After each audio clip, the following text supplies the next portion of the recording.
Welcome to the Bladtcast. Christian Bladt here, as always, and very excited for the conversation I'm about to have. Joining us right now is musician Dennis DeYoung, best known as the voice of Styx, but his new album, 26 East Volume 1, is now available, and that's what I want to talk about when we get started. Dennis, first of all, thank you for taking the time to talk to me today. Did you say welcome? Welcome to the grand illusion. That's all you get. The rest you have to pay for, Christian. Well, I was going to say you did just enough. I think we're going to have to pay some royalties to the guy who wrote that song. I don't think so. He's going to waive them. That's good. That's what I like to hear. Well, like I said, I do want to dive right into 26 East Volume 1, specifically the brand new video for what is my favorite song on the album. I have actually had it for a few months because you were kind enough to speak with my boss, Dennis Miller. And All Due Respect was always my favorite. I want to talk about the video. There are some familiar faces in there. And the one that I was sure of was that New York-based DJ Scott Shannon in there? No, that guy was out on a work release program from Rikers Island. I don't know who that. That sounds like Scott Shannon. That's him. I don't know what's wrong with him. This is a perfect example of what's wrong with them, with the media in this country. This guy's had a job for 45 years at the top of his profession. Yeah. This is an example of what's wrong with us. Obviously, you can tell, the album, you were able to make the old-fashioned way where the band got in the studio, but the video, very clearly everybody's in separate locations. So talk a little bit about filming the video for With All Due Respect. Okay. Well, to the good old days, the video of the song I did with Julian Lennon, he ended up in Europe during the pandemic. We were supposed to be in that video together. I ended up in my aunt's attic where I am right now.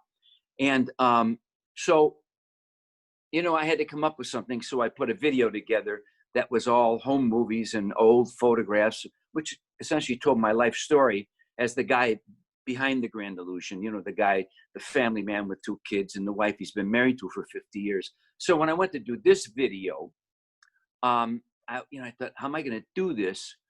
And is this the right song? Okay, Christian, I'm glad you liked the song. You liked it from the beginning, but let me tell you a little history. Everybody I played this song for was scared to death of it, including the guy I collaborated with on this, Jim Peterick, my buddy. Now, here's the story. I had this hook in my mind for a long time, With All Due Respect. And you can't say bad words on this, right? Or you can? You can say all the bad words. Okay. Well, with all due respect, you are an asshole. And this comes from watching the news for the last 10 years or so. Sure. It's not just the last 6 months. So I had this hook in my mind, without due respect, So anyway, I played it for Jim. And he went, "Oh, Den, we can't do that. I mean, that's not you. We shouldn't say, no, that's not you." I thought, Jim. So I had my band at a sound check play it. And then I played it for him because I just sang it to him on the piano. And he says, "Oh, okay." I said, "Now, Jim, do me a favor. Go away and create an incredibly killer riff for this song." He went and did the yakata, and then I said, "That's it, beautiful." And so I sang, and I wrote the lyrics on that song are mine. They express my feelings, not Jim's. I know how he feels, but he doesn't want it public. And so that's how it all happened. So when I went to do the video, there was fear. I should have called you up. I already knew what your favorite song was. In fact, when we first talked, I said, "I know what your favorite song is on this album." You were right. Yeah. Because everybody I talked to in the media, in the press, right, journalists, I've been doing interviews now for 2.5 straight months about this because everybody's locked in their house. I really think my album would have come and gone already had it not been for the fact people have nowhere to go. So they keep asking, first words out of their mouth, "Tell me about With All Due Respect." So I thought to myself, well, if people are afraid of it, they're wrong. Because everybody is sitting in their house, watching the nightly news, the cable news, listening to radio, and they're screaming, just like me, at the American media and what it has become. Now, I got no problem with anybody who is an opinion columnist or talk show host. I don't like what certain people say. I think it's Sure. divisive.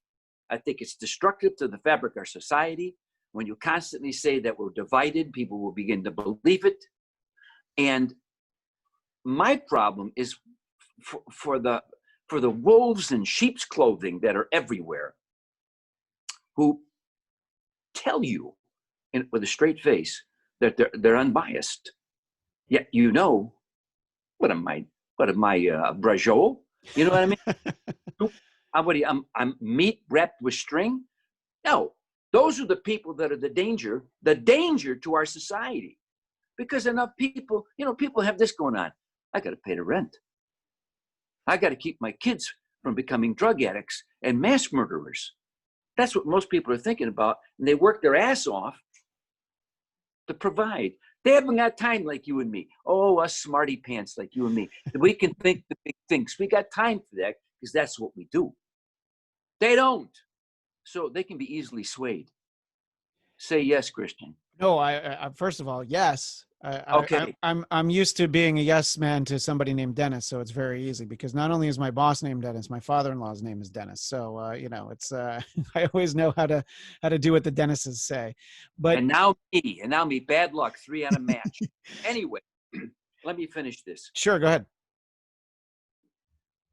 People they're frustrated and they are angry, not at current events or this thing or that thing, but just in general, saying, where do I go to get straight news? I just talked to my publisher on the phone a few minutes ago. He likes writers. I thought, okay, I'll give it a try because I don't know where to go to get news anymore. I don't. And that isn't, shaded. So when I did this video, because of the DIY of the nature, because my band is all over the country, we couldn't get together and do this. And DIY is, I think it's dummies, idiots, and yo-yos. Isn't that what that represents? So we just took a black backdrop and we all played like we were playing someplace. And then that whole cartoon beginning, and that's me and my editor, Greg Bizarro. Bizarro. That's his real name. It's a great name.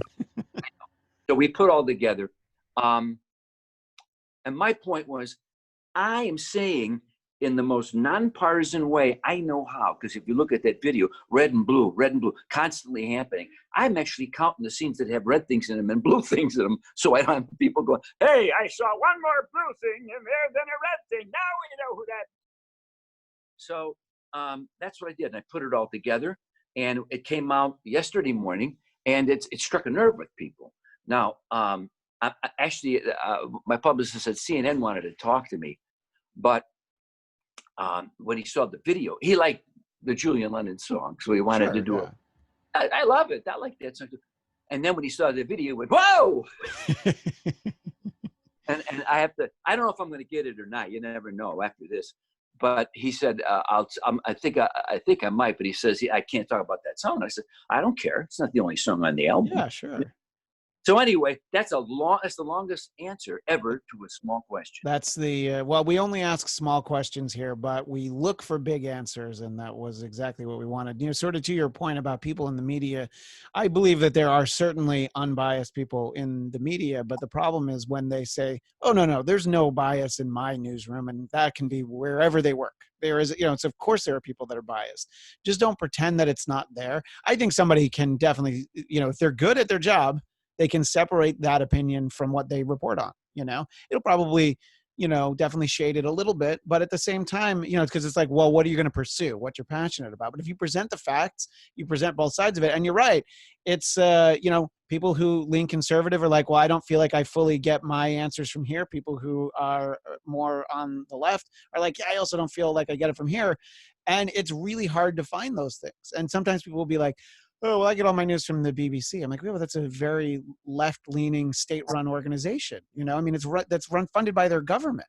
So it's like, that's not the answer either. I don't know what is. And it's, it's good to get different perspectives, but it's like, you definitely, if you read one story, you're like, well, now I got to go read that same story from 3 other sources because I don't even know if I can believe it. And I don't want to get too bogged down in pandemic talk, but the problem with that is, oh, I read this article that says this. Yeah, but I read this other article from a different doctor who also has a fancy degree, and he says the exact opposite. So like, well, now I don't know. Do I do I wash my hands while I wear a mask? Do I wear a mask while I don't wash my hands? And so it's so hard to keep track of it. And I think this issue, which, is a less partisan issue on the surface, is like, yeah, just try and keep clean. Even that becomes colored by different, what's the political ramifications are. So I don't know what the answer is. And I think that's why when maybe I've worked in news related opinion for so long, I did gravitate towards the song so much. And I thought that the video is fun. And yeah, you're making the point that, yeah, with all due respect, you're an asshole. Everybody's an asshole. And, where's the non-asshole news? That's the show that we need, Dennis, is the non-asshole news. But I don't know that we're going to get rid of that other Miller. He's a load anyway, for God's sakes. Is he paying you well enough? That's to ask him that question. He does. Yeah. Going back, because the BBC, right? I think to myself, I love the Beatles and fish and chips, right? But they're still pissed off about the Revolutionary War. Yeah. They're looking at, we shouldn't have done that. Redcoats, bad idea. But the fact of the matter is, who knows who to listen to? This is my problem. I'm thinking to myself, wait a minute. Now, if you can, as we're watching in real time, politicize a virus that's life and death for many people, we're done. We're done. You got it? I'm not talking about America. I'm talking humanity. Yeah. What are you talking about? Okay. Now, I remember my video where I go, just in. Nobody knows nothing. Yeah, exactly. Did I say it? You did. Absolutely. Nobody knows nothing. And that's what I'm saying. People, do you realize, look, when I say braciole, and people who don't know what a braciole is, that's like flank steak meat wrapped around some stuff inside, held together with string. That's what people are. A bunch of bracioles shooting through space thinking they know something. They don't know shit. Exactly. Here's my point. Okay, the virus appears. This one, that one, this one. Of course, there's all the medical community, scientific community. They're struggling. They're going, dude, first of all, do people realize coronaviruses, they're hard to find a vaccine for. Okay, so now we're struggling because everybody's in trouble. Not just people in Angola or wherever you know what I'm saying? Not just people who have unprotected sex. Everybody who's walking around minding their own business is in trouble. Yet we as human beings still figure out a way to politicize life and death. So I would say to all humans, anyone listening, how many viewers you got? Well, I can see you and you can see me, and that's pretty par for the course for the show. No. Okay, I don't want to reach too many people. It would ruin my career. Yeah. So what I say to them is this. We're human beings. We're all on the same planet. Yeah. Whatever happens to you in this situation could happen to me. And that's true in all situations. Whenever we think, oh, that could never happen here, you turn around and it does. So this is it. Don't believe these people on TV, even the ones who don't have a political bent. Like, what? Do I wear a mask? Do I stand up? The people who have to know these things, the medical people, the scientific community, they don't know. They're struggling to find that answer. And so we have to understand that. But I always say, first and foremost, I always told my kids, raised 2 kids on the road with my beautiful wife for 50 years. I told them this, you know something? Trouble will find you. You don't have to go look for it. And that's how I would tell everybody right now. You don't want to wear a mask? It's not just about you. It's about me too. You know what I'm saying? And I don't know if it's right or wrong, but I'm going to be prudent.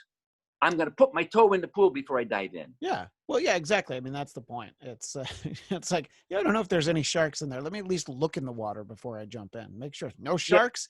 Yeah. And look, it's that it is, I'm sure there are certainly exceptions, but for the most part, it's not that uncomfortable to wear a mask. And, I went grocery shopping the other day and it's like, well, it's not so much for me. It's for the people who work there that have, hundreds and thousands of people come in during the week.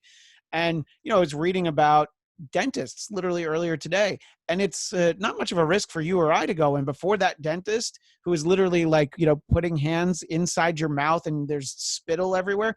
It's like one of the most high risk jobs you can have there for them. So it's like, yeah, whatever you obviously can't wear a mask when you're in the dentist's office, but you wear it the other times so that, you at least don't run the risk of it. And it has become overly politicized. You have, it gets to be a hard thing to talk about, because on the one hand, you have sort of the fatigue. I mean, I'm sure right now you should be out on the road and promoting, 26 East Volume 1. That's why people wouldn't have forgotten about it if it weren't for this, because you'd be out there. But now it's like people just want to go out and they want to do stuff. And it's like, great. Well, when you go somewhere, you can sit in a park. And if you run into other people, just put the mask on. I don't know. But it seems easy, but I guess it's not for everyone. Just so I can tell your listeners, both of them, who I am. I'm a careful person, even though I was in a rock band. I'm a careful person. I've been in this house now for 10 weeks or so with my wife. She insists upon a 6-foot distancing, even in our house, even during sex. And she said it's never been better.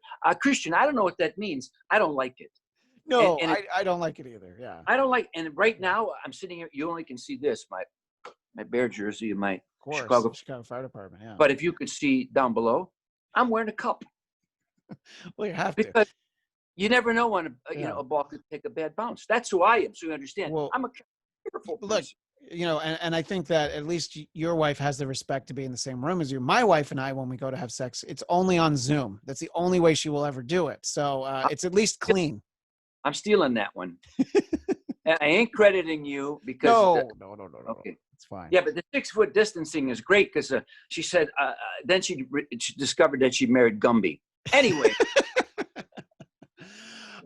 So obviously what we're primarily talking about is 26 East Volume 1, and I've heard you speak about it with my boss and also in some other places that this was intended to be your last album. It still will be, but they broke it up into 2. That's why it's Volume 1, right? Because you had so many songs and they're like, let's just do this batch. That's where the Volume 1 comes from, right? Yes, the record company said the magic words, "We'll give you twice as much money." I thought, well, what am I, a communist? Twist my arm, yeah. Oh, okay. The thing is, Volume 1 and Volume 2, this was not my idea. I said, can you think of something more pretentious? But I wanted to call it this one and that one. They said no. They didn't want that. No, because it plays against the grain of that I actually know something, and they want me to say, well, Volume 1, he could be Tolstoy. I'm not. So yeah. So it's, what is the album? The title 26 East is the address of my parents' house in Chicago. In that basement of that house, the Panazzo brothers, John and Chuck, lived across the street from me. Right. We got together at 14 years old and 12. I played the accordion, and we put a little band together because we wanted to please our parents. That's all. Make them smile, looking for approval, like every human being, including you, wanted to make Mama happy. I played the accordion. She's Italian. I'm, Lady of Spain, good for you. So then 2 years later, boom, the Beatles, Ed Sullivan. I went, uh-oh, what just happened to me? Close your eyes and I, like the kite, the eyes. Yeah.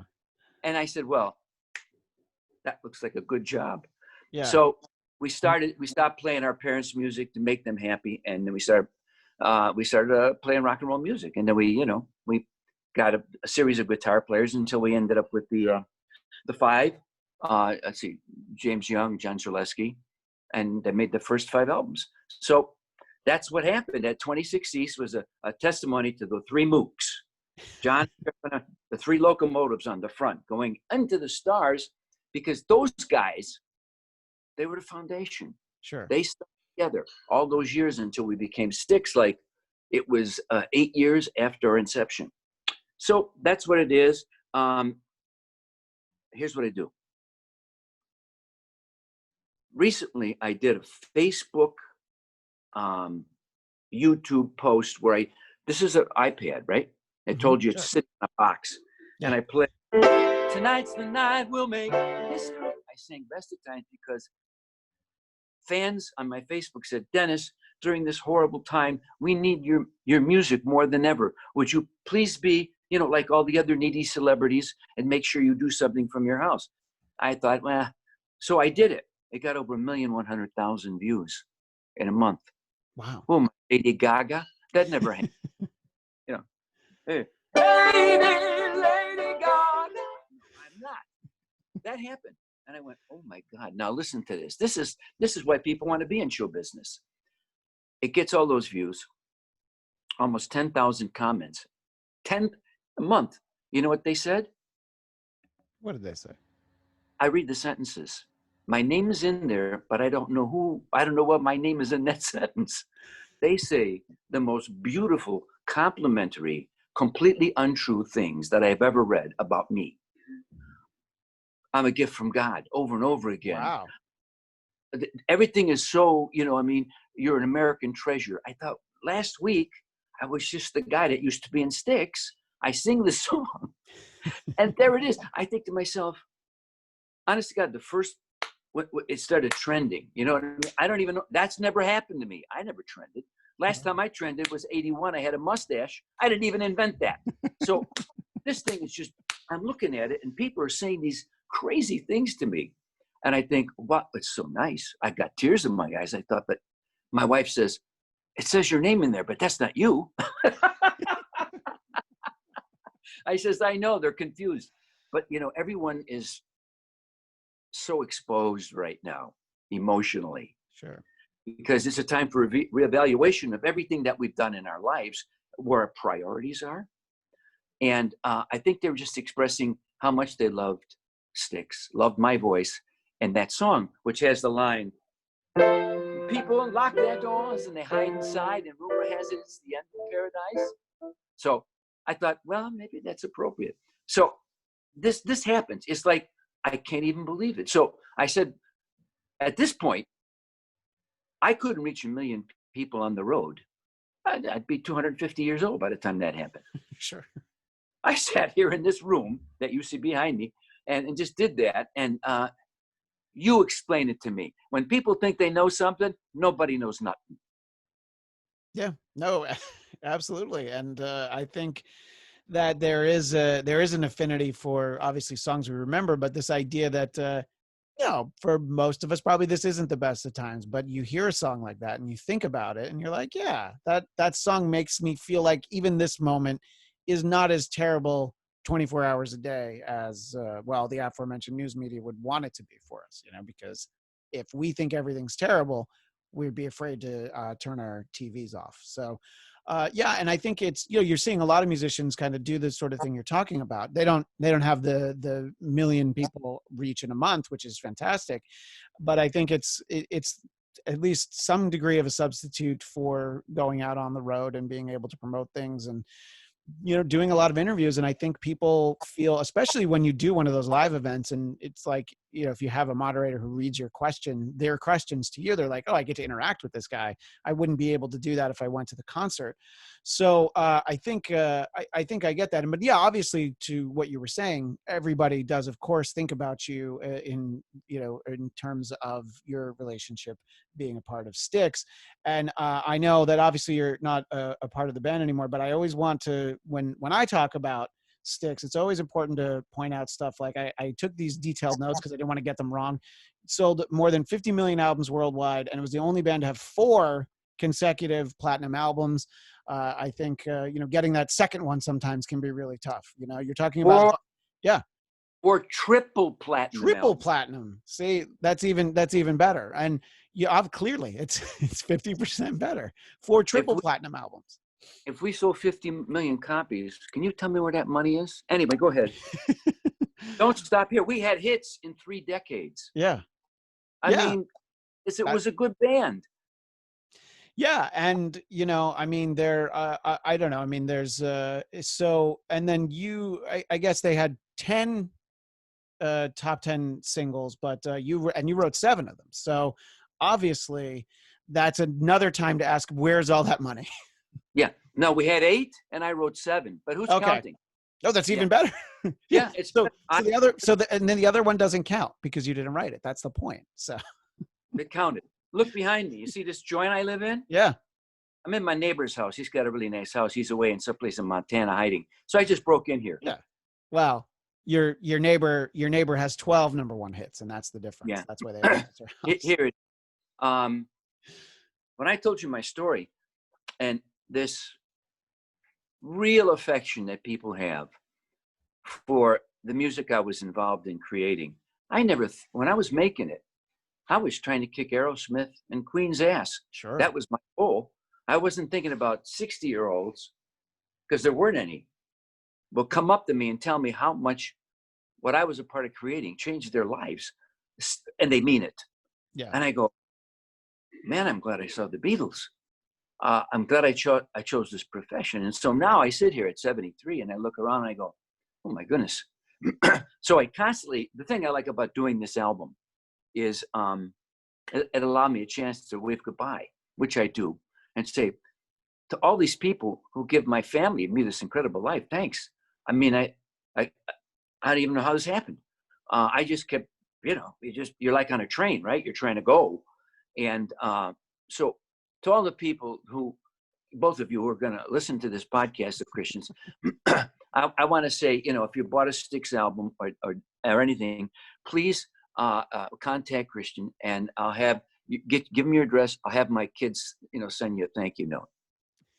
Yeah, just a nice because it's like you helped put food on the kids' table, sent them to school and all that stuff. Absolutely. Yeah. So the idea that you could get out there on the road, you would be on the road, like I said. There's so many. You want to talk about things that are widely different opinions. For you, you mentioned you're 73 years old. You probably don't want to be out on the road before it's safe to do so. Do you have realistic expectations that you could be on the road next year, or you just really don't even know when it might be, but you would love to get out and play these songs live for people? Yeah, my new tour manager is the CDC, and they're contradicting themselves daily. Yeah.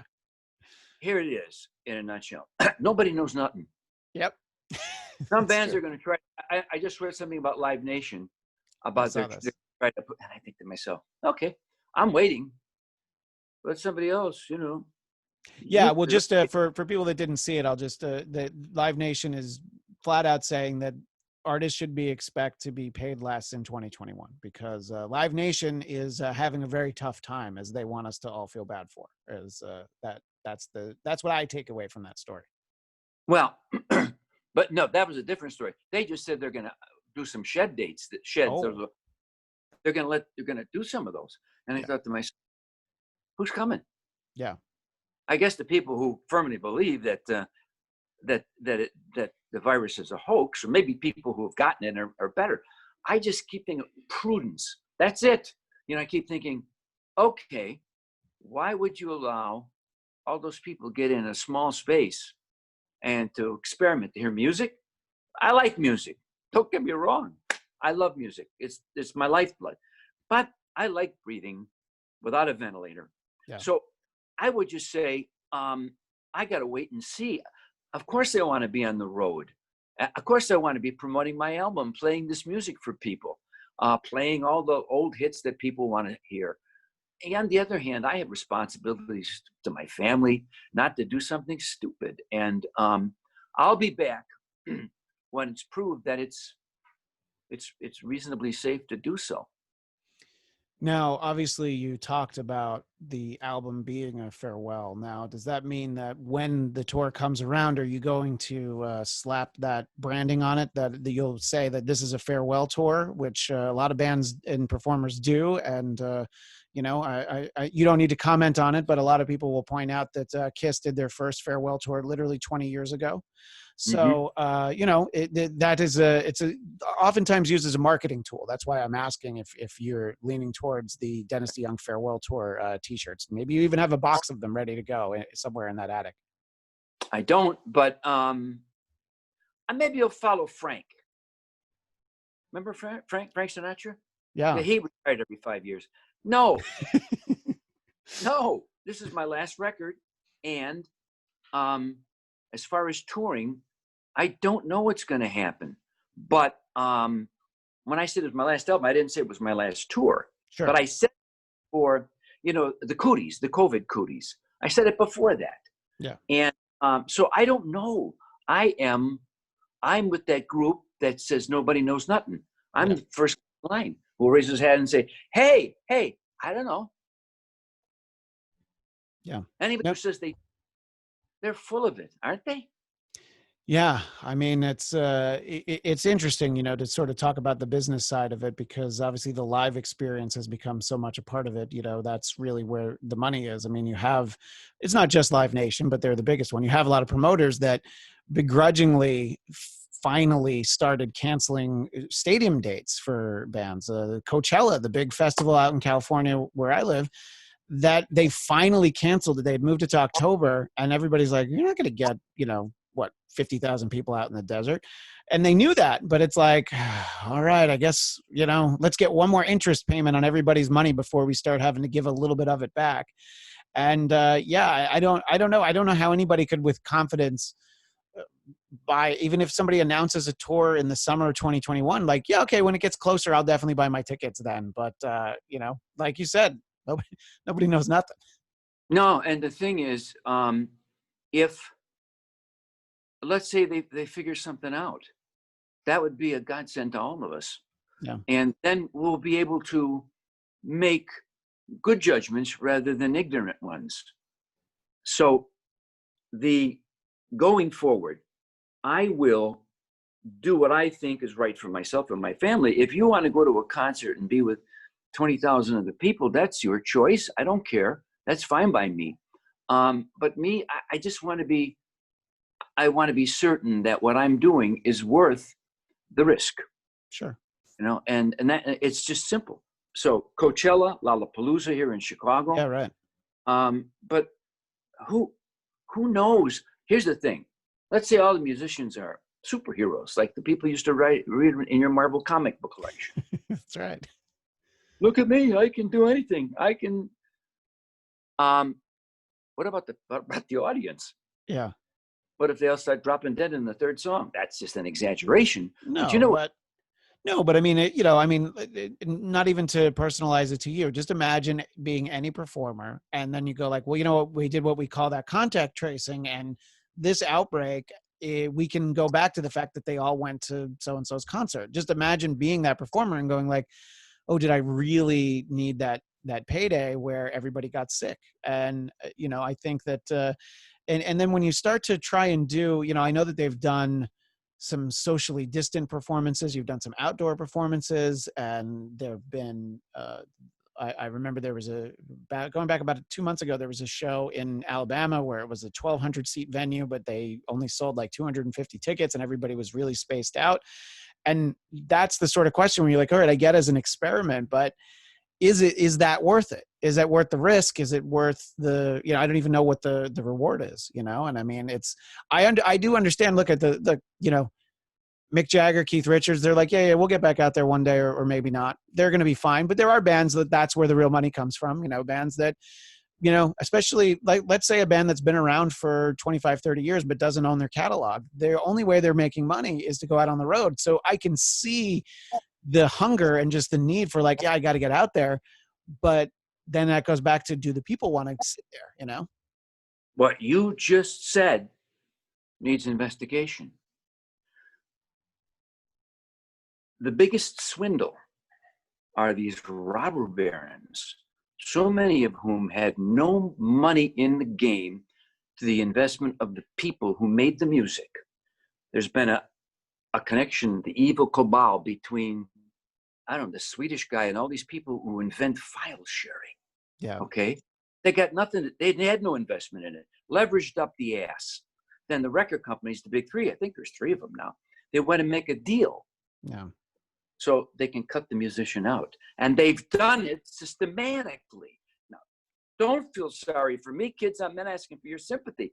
I got mine. I lived at the greatest time to be a musician. But if you want new music and new people coming up, bada bing, bada boom, forget it. You got to pay them something. You can't take it for free. And I know there's millions of people who pay, but not enough to keep musicians in a job. And he said, oh, don't worry about this. I laughed through the whole thing, Christian. I laughed myself silly. He said, well, now you'll make your money on the road. And I thought to myself, cart, horse, imbecile, stupid.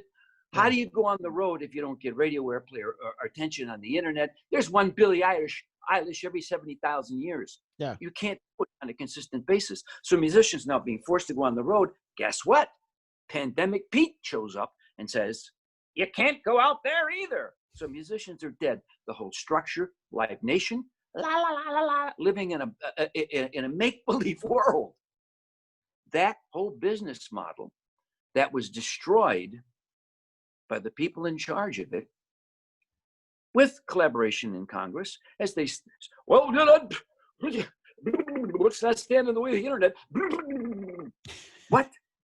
I mean, really, listen, Mark Zuckerberg, we know him, right? Sure.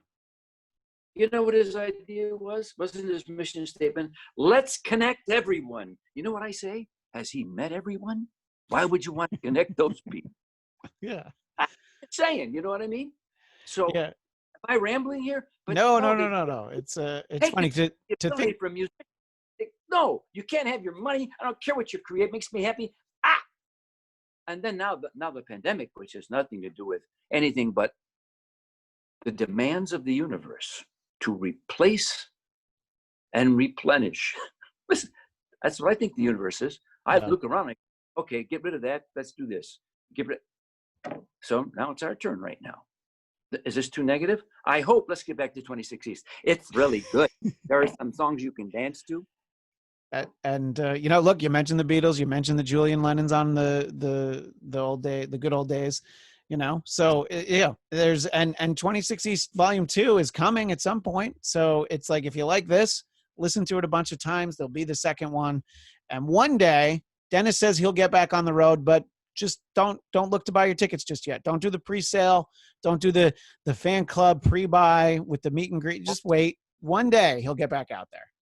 Yeah, I don't have a Golden Circle tickets. Everybody pay the money. I mean, it's a gouge. Because why are musicians gouging their fans? Because the promoters and the whole situation, it's a mess. Yeah. And what I'm saying is 26 East is really a terrific record. I agree. If you like the things I said here, you can go to my Facebook page, because I write there's no stooge. There's no bots. Okay. That are writing that stuff. I'm just telling you what I think, because I'm 73, and quite frankly, CB, I don't give a shit what people think about me anymore. You don't need to at this point, No, where am I going? They're going, I never liked that guy anyway. Okay, it's fine by me, Just do me a favor. You don't have to spend every day of your life saying it on the internet. No. He's a poo-poo face. Oh, Jesus. No. What are people? See, Marky connected us all. Exactly. How's that worked out? It's worked out well for him. He's doing okay. Mark Zuckerberg. How about you? People write in and say, "Ooh, you're just a naniagua." Do they say that about you? No, you know what? They've said a lot of things about me. Sometimes people are like, "Oh, I think negativity is unbecoming," and then I'm like, "Well, clearly you've never heard me talking to Dennis, Dennis Miller, and now you as well," because I don't know. I think, look, there's a lot of things funny in the world, and it's like, you especially need to look for them right now, because there's so many unfunny things. So when you see it, and I don't know, if I tweet something that I see is funny and somebody gets upset, but the majority of people seem to, there's the instant gratification on social media. You get a little heart or a little thumbs up. You're like, I got more thumbs up than thumbs down. If this were the Roman Colosseum, I would live, because I got more of the thumbs up. And that's really all I'm looking for. So, well, you know what Dorsey's middle name is? The guy who did Twitter, isn't that his name? Jack Dorsey. Yeah, that's his name. Yeah. His middle name is foot and mouth disease. That's Twitter to me. Yeah, no, it's true. And it's I've told people I do some promotional posts on my boss Dennis Miller's Twitter. So that means I see all the mentions and everything. A lot of people love him. Plenty of people love him, are so excited. And then when somebody doesn't like you, though, they really take the time to make sure that they express how much they don't like you. I'm not on Twitter. Good for you. No, I'm not going to do it, because my dad said, you don't have to express every thought. Exactly. Well, and just a final thing, you referenced Frank Sinatra, and talking to you, a good Chicago guy like yourself, it reminds me of another great Chicago guy that I had the privilege to talk to recently, and Dennis interviewed him for the Dennis Miller option, is comedian Tom Dreesen, who of course opened for Frank Sinatra. So, he opened for Sinatra for like 14 years. And, so it's talking, you guys are both very, very down to earth Chicago guys, but also very funny. So I assume you must have crossed paths with Tom at some point. So I hope that that's a compliment, because he's such a funny guy. Thanks. We know each other. Yeah. We've done some charity work together. He's a great guy. And he's from Harvey, which is almost Chicago. He's from Chicago. He says, no, he's nice from Harvey. It's a suburb. To be fair, he does always say he's from Harvey. He's very, I'm generalizing. Yeah. I love the guy, but I grew up on 101st Place. That's the city of Chicago. That's the city of Chicago. Tell him that. You're from Harvey. But he says it. If you've ever been to Harvey, what drives us. We lived in the second city, which now is the third city. So, when you're the second this and when you're on the south side of Chicago, that's the stupid part. Okay, the smart part is the north side. The working class people, all right, the guys at United States Steel, carry the lunch. That's the south side, the working class. And you'll have a chip on your shoulder because you're always second. And so we tend to be more down to earth. Unlike was it Aldo Celli? What was his name? He was no slave to fashion. People on the south side, they're no slaves to fashion.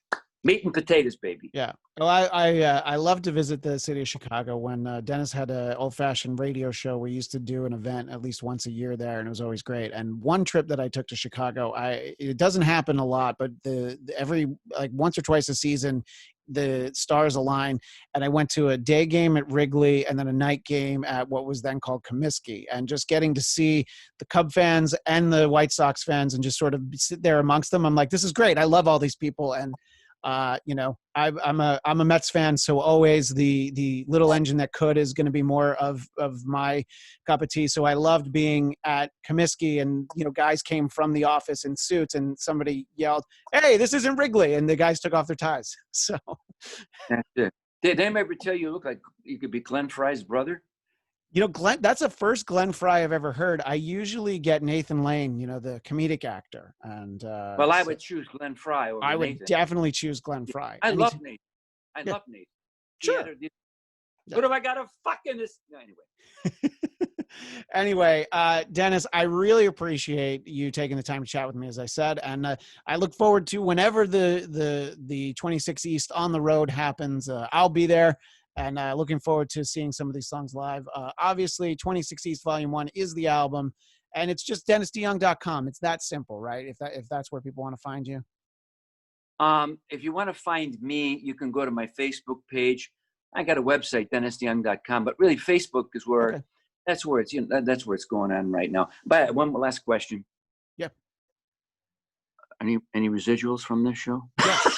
Yes, you will get 60% of what I make from this show. So, and what that means is that we'll post a link to it on Facebook, and then you'll see comments from 6 people out of the 10. We got to have pizza tonight. The guy's a cheapskate. Wow. Right, it's great being with you. It's great talking to you. I hope it's from Lou Malnati's or somewhere. Maybe you got a better place. No. Vito and Nick's, 83rd and Thin. People think that Chicago pizza is all thick. That's in the last 20 years. No, Chicagoans, thin, with the fennel sausage, and they cut it in squares. See, this whole thing, this whole interview was just a ruse, just because I wanted to get a pizza recommendation for you, and I finally got it. I haven't even been recording this whole time. That's all I wanted. But yeah, well, that's okay, because I had nothing to say. Exactly. Thank you so much to Dennis DeYoung, and thanks to all of you. Don't forget, Bladtcast.com, Bladtcast, the Bladtcast on Facebook, and I'm on Twitter at Bladtcast, Bladtcast. Thanks again to Dennis DeYoung.